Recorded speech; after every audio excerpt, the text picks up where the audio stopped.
नमस्कार साथियों, art of selection institute में आप सभी का स्वागत है। साथियों, आज हम देखेंगे भाग 6। जी हाँ, जो भाग चल रहा था हमारा भाग 6 पॉलिटी में राज्य, उसी से संबंधित देख रहे थे क्या कार्यपालिका की शक्ति। 3 शक्तियां मैंने आपको बताया था, कार्यपालिका, विधायिका, न्यायपालिका। तीनों में से हमने क्या देख रहे हैं, हम देख रहे थे राज्य कार्यपालिका शक्ति देख रहे थे, जिसमें हमने देख रहा था राज्यपाल जी की, हाँ राज्यपाल पढ़ रहे थे, जिसमें आर्टिकल हो चुका था उनकी शक्तियां से हमारी क्लासेस रुकी हुई थी, बची हुई थी, उसको आज हम कंटिन्यू करेंगे। कल हमारी शक्तियां पे समाप्त हुई थी, आज हम शक्तियां कंटिन्यू करेंगे साथियों। और ये हमारी क्लास नंबर कौन सी है, पॉलिटी की 18वीं नंबर की क्लास है। तो साथियों चलिए शुरुआत करते हैं सेशन की, बिना किसी देरी के, बिना किसी समस्या के। ठीक है, तो चलिए। तो साथियों सबसे पहले मैं तो आपको भाग 6 में क्या क्या पढ़ा दिया था ये देख लीजिए कि राज्य अनुच्छेद कहाँ से 151 से 237 में फ्लो चार्ट इसलिए रख दिया कि दोबारा बताने में समय जाएगा, और यहाँ पे रहेगा तो आप लोग यहाँ से देख लीजिएगा। ठीक है, तो आप लोग देखिए कैसे मैंने क्या बता दिया। फ्लो चार्ट आप लोग एक बार जरूर देख लेना। मैंने आपको कल बोला भी था कि आज क्लास स्टार्ट होने से पहले आप लोग क्या करना है, आपको फ्लो चार्ट देख के आना है, फ्लो चार्ट पढ़ के आना है, रीड करके आना है, ताकि आपको आगे की प्रोसेस पूरी समझ में आए बिना किसी दिक्कत या फिर समस्या के। क्लियर? तो ये सब देखे। फिर हमने देखा था कार्यपालिका। जी हाँ, हम और पढ़ भी आज क्या रहे हैं, कार्यपालिका। कल हमने देखा था राज्यपाल की कुछ चीजें क्या क्या देख ली, अवस्थी देख लिया था, अनुच्छेद देख लिए थे, योग्यता देख लिए थे, कार्यकाल देख लिए थे, नियुक्ति देख लिए थे, शपथ, पद मुक्ति देख लिए थे, शपथ। अब जो बचे थे अन्य शक्तियां व अन्य तत्व, बस इसको देखेंगे। इसके बाद मुख्यमंत्री देखेंगे, मंत्रिपरिषद देखेंगे, महाधिवक्ता देखेंगे। साथियों ये ज्यादा नहीं है, ये 2-3 स्लाइड ही है, इस पे टाइम नहीं लगेंगे। जो भी टाइमिंग आपकी लगनी है केवल और केवल शक्तियों में लगनी है। ठीक है, ये ज्यादा समस्या नहीं होंगे। ओके, तो साथियों एक बार आप लोग बताएं आवाज क्लियर है नहीं, फिर कंटिन्यू करें। तो ये सब चीजें हम पढ़ेंगे। और साथियों यदि आपकी जानकारी के लिए पता नहीं है तो हमारी आरआरबी एनटीपीसी जो प्रीवियस ईयर के क्वेश्चन पेपर का मैराथन चला रहे साथियों, वो हो गया कंप्लीट। अब हम अगले एग्जाम की मैराथन चलाएंगे जिसमें ग्रुप डी का रहेगा। ग्रुप डी का ऐसा रहेगा साथियों, एक ही क्लास में हम पूरा का पूरा एमसीक्यू कराने का प्रयास करेंगे। और साथियों आपके लिए बता दूं कि हमारी इंडियन हिस्ट्री में मध्यकालीन भारत और प्राचीन भारत की क्या हो चुकी है, एमसीक्यू कंप्लीट हो चुकी है। अब बची आपकी आधुनिक भारत की, वो भी बहुत जल्द होने वाला है। ठीक है, इस हफ्ते कोशिश करेंगे कि हो जाए, नहीं तो अगले हफ्ते मंडे को ही आपका करा दिया जाएगा। साथियों हमसे जुड़ना मत भूलें, और हमारे चैनल को जितनी ज्यादा से ज्यादा हो सके लाइक से सब्सक्राइब करें, अपना ही चैनल समझें। ओके, तो चलिए आगे चलते हैं, कंटिन्यू बातें करेंगे साथियों। अब देखिए कल हमने राज्यपाल भी देख लिया था। अब राज्यपाल में यहाँ से आपको फ्लो चार्ट में इतना ही देखने को आपको बोला था कि आप इतना देख के आएंगे क्लास स्टार्ट होने से पहले क्या क्या प्रोसेस है। तो अब स्थिति देख लिए थे। अब देखिए एक बार फ्लो चार्ट में आपको बता देना, क्योंकि यहीं से कनेक्ट होगा पूरा आपकी शक्ति। ठीक है, अवस्थिति क्या है साथियों, 153 में अवस्थित है, मतलब भारत के एक राज्यपाल होना चाहिए। और मैंने आपको कल बताया था कि राष्ट्रपति और राज्यपाल में आर्टिकल का डिफरेंस 90-100 का है। राष्ट्रपति के देखिए तो क्या लिखा है, आर्टिकल 52। आर्टिकल 52 में क्या उल्लेख है कि भारत का एक राष्ट्रपति होगा, संवैधानिक प्रमुख होगा, प्रथम नागरिक होगा। ये किसके बारे में है, राष्ट्रपति के बारे में, आर्टिकल 52 में। उसी प्रकार आर्टिकल 153 है, जिसमें बोला गया है साथियों कि राज्यपाल राज्य का प्रमुख होगा, संवैधानिक प्रमुख होगा, और प्रत्येक राज्य का एक राज्यपाल होगा। ये सब वर्णन के इसमें 153, तो वहां से 92 से यहाँ पे 153, ऐसे ही आर्टिकल थोड़ा थोड़ा है। वहां पे आर्टिकल 53 में राज्य की शक्ति, राष्ट्रपति की शक्ति थी, यहाँ आर्टिकल 154 में राष्ट्रपति की शक्ति। तो उसी से संबंधित है साथियों, कैसे क्या है ये आप लोग देख लीजिएगा। इसके बाद हमने नियुक्ति की बात की थी, वो भी देख ली परिषद। आज हम बात करेंगे साथियों शक्तियां। जी हाँ, आर्टिकल 154 के बारे में बात करेंगे। इससे पहले ये सभी बारे में बात हमारी हो चुकी है, केवल और केवल क्या बचा था, शक्तियां। ठीक है, तो इसके बारे में बात करते हैं। चलिए शुरुआत। तो राज्यपाल की शक्तियां या कार्य क्या है इसके बारे में, तो सबसे पहले बात करेंगे कार्यपालिका शक्तियां। साथ ही कार्यपालिका की शक्तियां किस आर्टिकल में, तो आपको पता है 154 में। 150 इसमें क्या क्या कार्य हैं ये देखते हैं, इसमें इनके कार्य क्या क्या है। तो साथियों पहला है इनका सबसे कार्य कि मुख्यमंत्री और मंत्रिपरिषद की क्या करते हैं, नियुक्ति करते हैं। आराम से समझना, आराम से करना, जल्दबाजी नहीं है।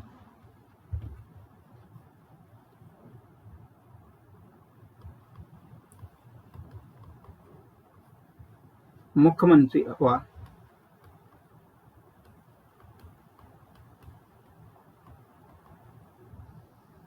मंत्रिपरिषद की नियुक्ति।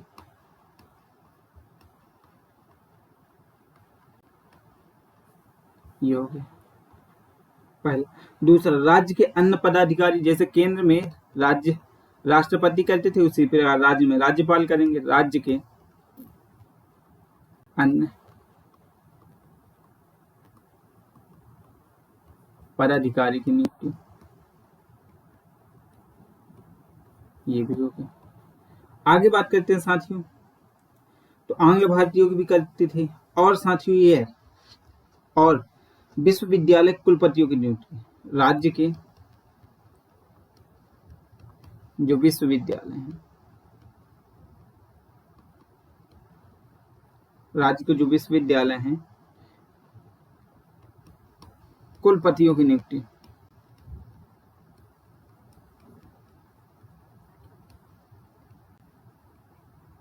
अब बताइए कुलपति का नाम क्या चेंज हो गया है? चेंज नेम, जो नाम चेंज हुआ है वो क्या कहती है, कुलपति को क्या बोला जाता है, ये आप लोग बता दीजिएगा। ठीक है। और साथियों और क्या कर सकते हैं, और देखिए, अनुसूची 5 में वर्णित राज्यों में जनजाति कल्याण मंत्री की नियुक्ति। ठीक है ना, किसके? अनुसूची 5 का क्रियान्वयन करते हुए उसमें वर्णित राज्यों में जनजाति कल्याण मंत्री की नियुक्ति करेंगे। आगे आगे देखिए, कला, साहित्य, विज्ञान, आराम से अच्छे से लिख दे रहा,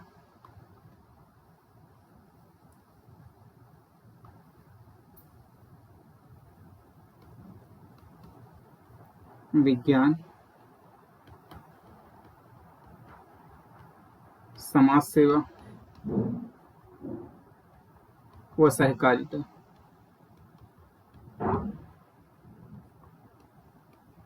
नियुक्ति करते हैं। ये सब देख लीजिए साथियों। और महत्वपूर्ण चीज, आर्टिकल, अनुच्छेद, ज्यादा नीचे हो जाता है क्या?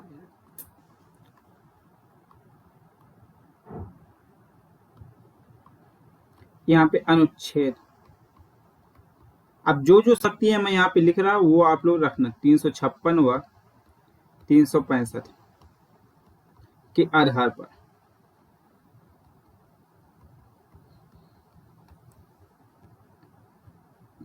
राज्य में राष्ट्रपति शासन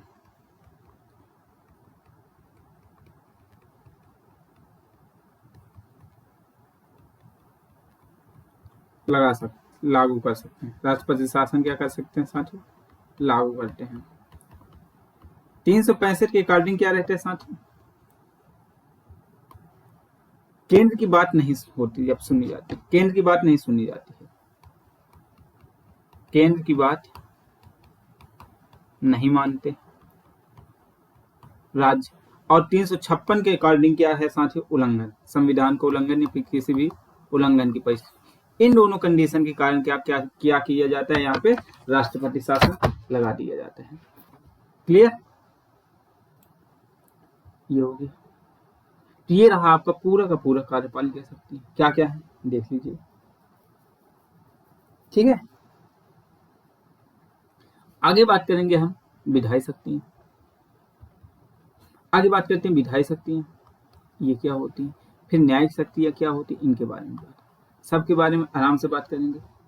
तो विधायी शक्तियां में बस 3 आर्टिकल याद रखना, इसमें और कुछ ज्यादा नहीं।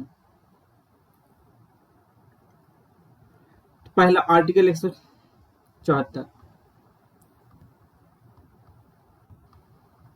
अनुच्छेद 174, इसमें क्या है? इसके तहत साथियों विधानसभा का सत्र बुलाना,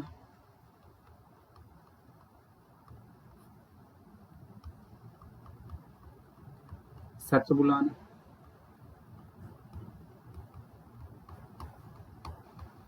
सत्रावासन करना। ठीक है, या विधानसभा भंग करना, ये सब किसके हैं? 174 में। जैसे उधर राष्ट्रपति में साथियों सेम टू सेम इधर किस पे रहते हैं? राज्यपाल पे रहते हैं। क्लियर? आगे बात करते हैं आगे आर्टिकल की। यहां से मैं लिख रहा पूरा 175। 175 में क्या बात की गई है साथियों? 175 के अंतर्गत साथियों क्या करते हैं राज्यपाल? तो सदन को संबोधित करते हैं।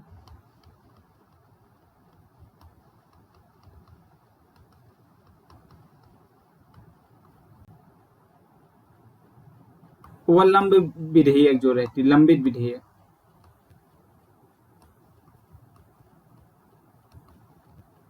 लंबित विधेयक के संबंध में उस पर क्या करते हैं? विचारण का संदेश भेजते हैं। लंबित विधेयक पर कार्य, यहाँ पे लिख देता हूँ, पर कार्य करवाते हैं। ठीक है, इतना आप लोग समझ लेना। और साथियों अगला एक और आर्टिकल इस पे याद रख लेना,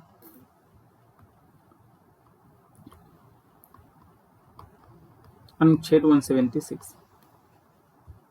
इसमें क्या होता है?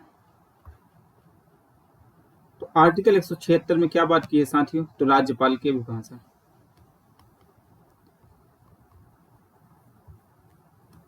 राज्यपाल का क्या है इसमें? अभिभाषण। किस आर्टिकल में? 176 में है, याद रखना। और साथियों एक और आर्टिकल याद रखो, विधायी शक्तियां। आप तो बस देखते जाओ क्या क्या है आपको याद करनी है।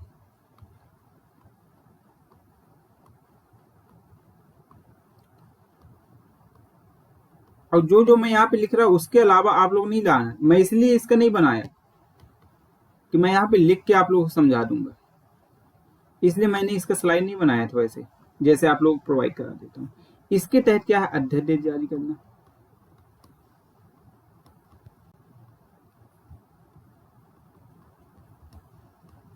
और राष्ट्रपति का अध्यादेश किस में था? 123 में था। अगला और क्या कर सकते हैं साथियों? इसी का अगला सुनो, और क्या कर सकते हैं? विधायक की योग्यता संबंधी प्रश्न का विवरण निवारण कर सकते हैं। विधायक की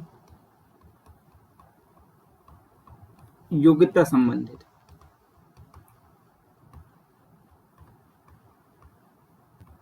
प्रश्न का निवारण, तो ये सब इनकी विधायी शक्ति है। ये क्लियर? अब बात करेंगे हम न्यायिक शक्तियों की। तो न्यायिक शक्तियों में एक चीज आप लोग याद रखना साथियों, अनुच्छेद 161। जी हाँ, इसके तहत क्या होगा? तो इसके तहत होगा साथियों, राज्य की विधि के उल्लंघन की स्थिति में, याद रखना, राज्य की विधि के, आप लोग लिखते चलेंगे, उल्लंघन की स्थिति में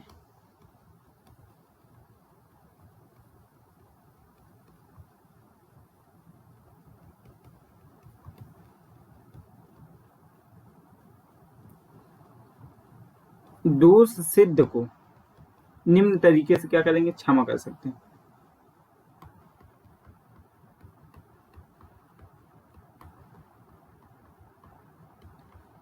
और राष्ट्रपति के क्षमादान किस पे साथियों? तो राष्ट्रपति के क्षमादान आर्टिकल 72 पे है। तो इस पे ये क्या क्या कर सकते हैं? तो पहला होता है साथियों प्रतिलंबन। अब इसमें देखिए पेन चेंज करके इसको भी लिख रहा, आप लोग बस मेरे साथ समझते जाओ, बने रहो, देखो मैं क्या तोड़ के बता रहा। इसमें क्या क्या होते हैं? प्रतिलंबन, ये तो वही कलर हो जाता है,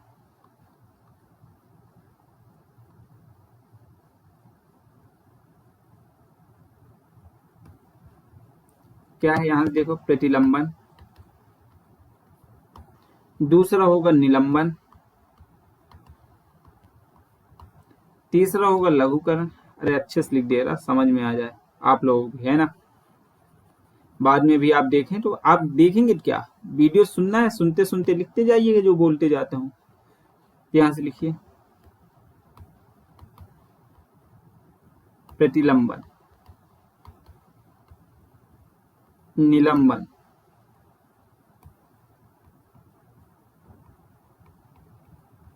लघुकरण,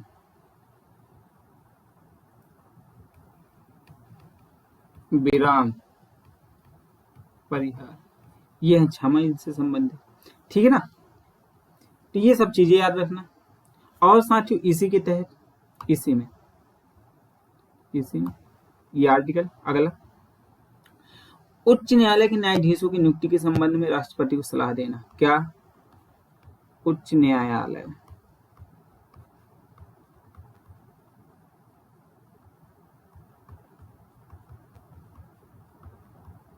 न्यायाधीशों की नियुक्ति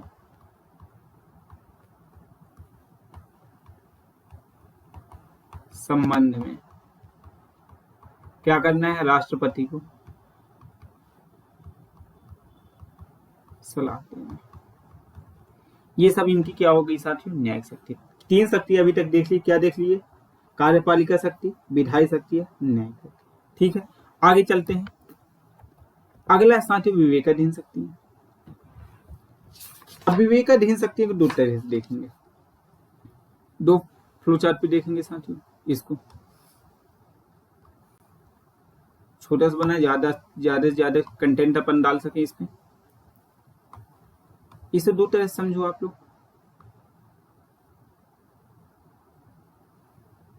नहीं, ये गलत है। 2 तरह से आराम समझना।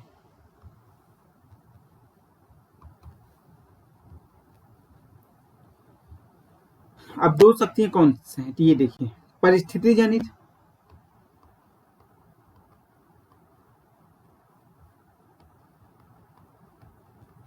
और साथियों दूसरा है आपका संवैधानिक।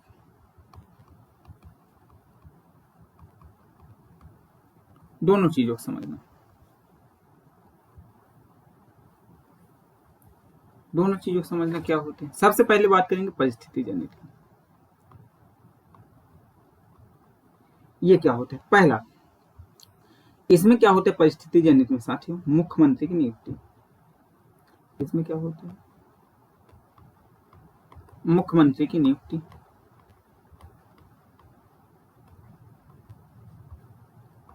दूसरा क्या होता है साथियों? मंत्रिपरिषद व सरकार की बर्खास्तगी।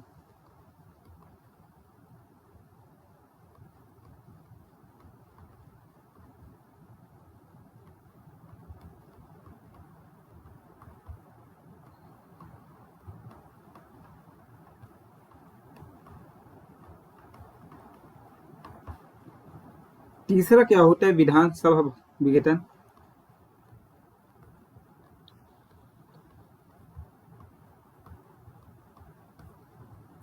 तीसरा क्या होता है? विधानसभा का विघटन। और साथियों चौथा होता है आपका पुरानी विधानसभा की सिफारिश पर प्रतिक्रिया।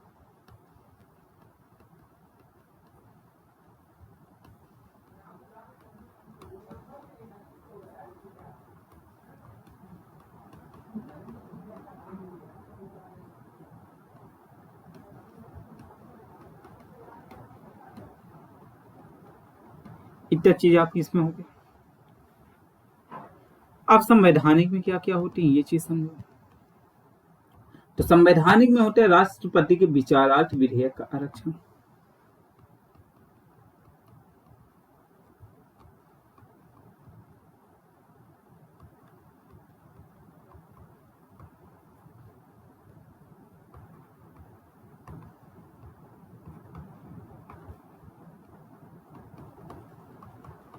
ठीक है, आगे राष्ट्रपति शासन की सिफारिश।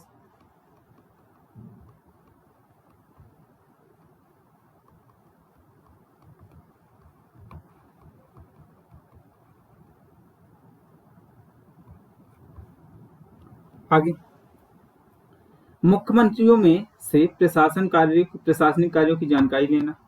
अब देखिए उधर राष्ट्रपति भी लेते थे 84, 50, 87, इधर याद रखना इधर मुख्यमंत्री।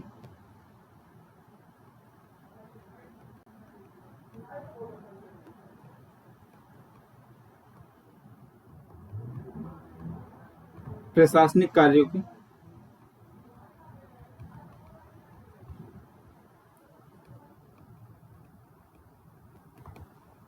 जानकारी लेना, किस आर्टिकल 167, ये सब चीजें हैं। बस इतना ही, बाकी चीजें नहीं बता रहा इसमें। ये सब किससे कर लेना, संवैधानिक से कर लेना। क्लियर। आगे आगे आपका विधायी शक्ति है, तो विधायी में ऐसा कुछ है नहीं, इसलिए कुछ नहीं बता रहा। इसमें क्या है, बस इतना याद रखना, राज्यपाल राज्य वित्त मंत्री के जरिए बजट, याद रखना, राज्यपाल क्या करते हैं, राज्य वित्त मंत्री क्या होते हैं, राज्य वित्त मंत्री के जरिए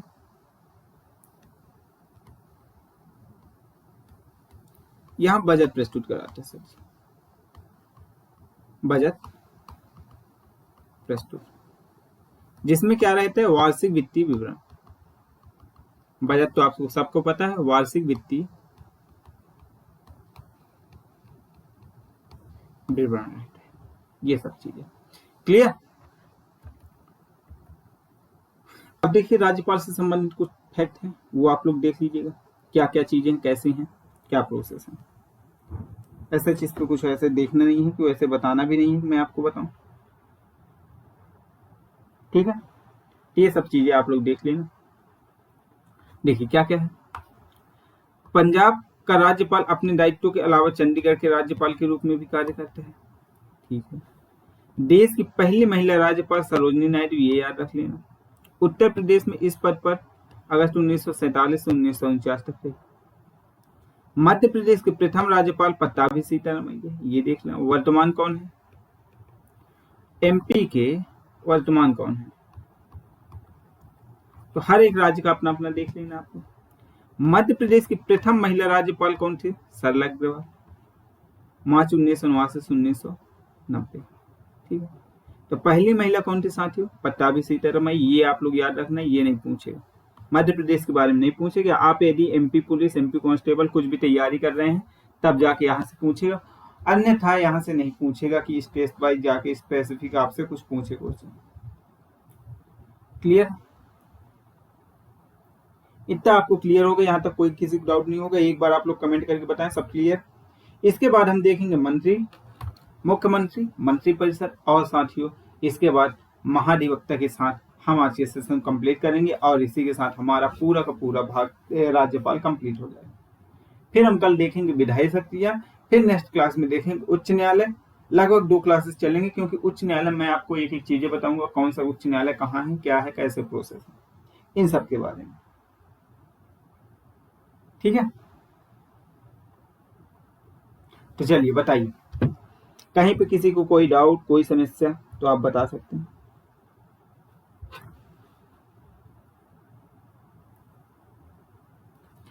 देखते हैं, तो चलिए बात करते हैं अब मुख्यमंत्री व उनकी मंत्रिपरिषद की। मुख्यमंत्री व मंत्रिपरिषद की बात करते हैं, इसमें क्या क्या प्रोसेस है, क्या होते हैं, ये सब जानते हैं।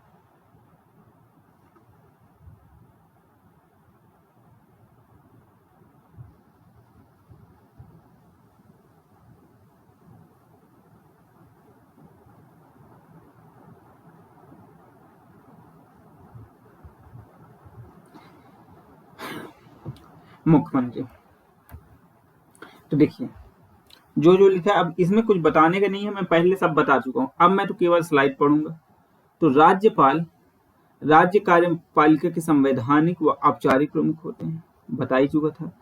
तो वहीं मुख्यमंत्री सरकार के प्रमुख व कार्यपालिका के वास्तविक मुखिया होते हैं। ये तो आपको पहले पता था कि राज्यपाल कार्यपालिका के संवैधानिक एवं औपचारिक है, तो वहीं मुख्यमंत्री क्या है, प्रमुख व कार्यपालिका के वास्तविक मुखिया हैं। जैसे उधर प्रधानमंत्री वैसे इधर मुख्यमंत्री, जैसे उधर राष्ट्रपति वैसे इधर राज्यपाल, बस यही है। अब देखिए आर्टिकल 163, इसमें क्या बात कहा है, तो आर्टिकल 163 में कही गई है साथियों, मुख्यमंत्री और मंत्रिपरिषद द्वारा राज्यपाल को सलाह व सहयोग दिया गया है। मुख्यमंत्री और मंत्रिपरिषद द्वारा राज्यपाल को सहयोग या सलाह देना किस आर्टिकल में साथियों, तो 163 पे है। किस पे है, 163 पे है। ये भी आप लोग याद रखें। अगला याद रखना है आप लोग, अनुच्छेद 164 मुख्यमंत्री व मंत्रियों की नियुक्ति, वेतन व कार्यकाल। मतलब कि साथियों आपसे पूछा जाएगा कि मुख्यमंत्री व मंत्रियों की नियुक्ति, वेतन व कार्यकाल संबंधी किस आर्टिकल में प्रावधान है, तो साथियों वो प्रावधान है आर्टिकल 164 पे। जी हाँ, अनुच्छेद 164 में वर्णित है कि मुख्यमंत्रियों व उनके सहयोगी मंत्रियों की क्या होनी चाहिए, नियुक्ति कैसी होनी चाहिए, उनका वेतन क्या होना चाहिए, उनकी कार्यकाल क्या होना चाहिए, ये सभी प्रावधान आर्टिकल 164 में है। 163 में ये है कि मुख्यमंत्री और मंत्रिपरिषद क्या करने, राज्यपाल को सलाह देने के लिए बाध्य किस पे है, सलाह देना या सहयोग देना, ये सब की वर्णन कहाँ है, तो आर्टिकल 163 पे है। आगे बात करेंगे आर्टिकल 166 की। तो साथियों इसमें क्या है, राज्य सरकार की कार्यवाही का संचालन राज्यपाल के नाम पर होगा। मतलब कि राज्य में कुछ भी कार्यवाही होगा, कुछ भी कार्य होगा, कुछ भी वो प्रोसेस होंगे, तो उन पर जो उनका संचालन होगा तो साथियों किसके नाम पर किया जाता है, तो वह राज्यपाल के नाम पर किया जाता है। वैसे केंद्र पे कुछ होता है, मैंने आपको बताया था कि कुछ भी होगा तो वो किसके नाम पर होता है, राष्ट्रपति के नाम पर होता है। ये भी आप लोग तो ये सब चीजें आप लोग याद रखना, ये सब भूलना नहीं साथियों, आप लोगों से अनुरोध है। आगे चलते हैं। अगला, जहां कार्यवाहियों को सुगम बनाने व मंत्रियों के मध्य कार्यों का आवंटन का नियम राज्यपाल बनाते हैं। मतलब कि उसमें क्या आवंटन होने चाहिए, क्या नियम होने चाहिए, किस मंत्री को क्या कार्य देना चाहिए, ये सब का निर्धारण कौन करते हैं साथियों, राज्यपाल करते हैं। और साथियों आर्टिकल 167 मुख्यमंत्री की कार्य व शक्तियां। मुख्यमंत्री की कार्य व शक्तियों का वर्णन कहाँ है, तो साथियों आर्टिकल 167 में। किस पे है, आर्टिकल 167 में। तो ये रहा आपका पूरा का पूरा मुख्यमंत्री कंप्लीट।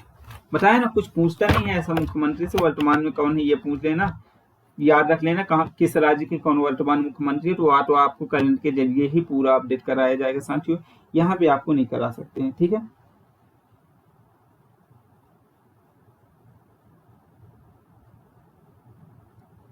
क्लियर सारी। यहाँ तक किसी भी प्रकार की समस्या हो तो आप लोग कमेंट करें। इसके बाद हमारा लास्ट टॉपिक है राज्य महाधिवक्ता, और इसी के बाद हमारा पूरा का पूरा राज्यपाल से संबंधित या फिर बोले जाए तो कार्यपालिका हमारा कंप्लीट हो जाएगा।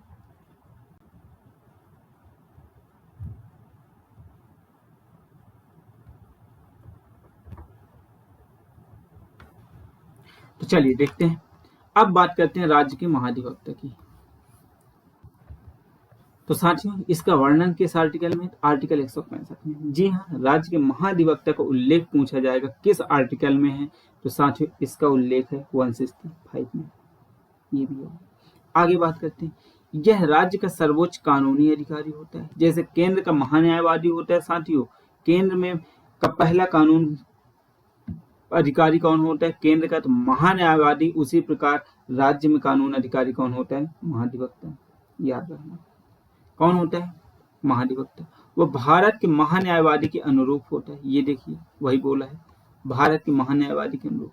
मतलब भारत में जो महान्यायवादी को अधिकार है, राज्य में वही महाधिवक्ता को अधिकार है। कानून अधिकारी केंद्र का महान्यायवादी है, राज्य का कौन होगा, महाधिवक्ता होगा। ये सब चीजें आप लोग याद रखना।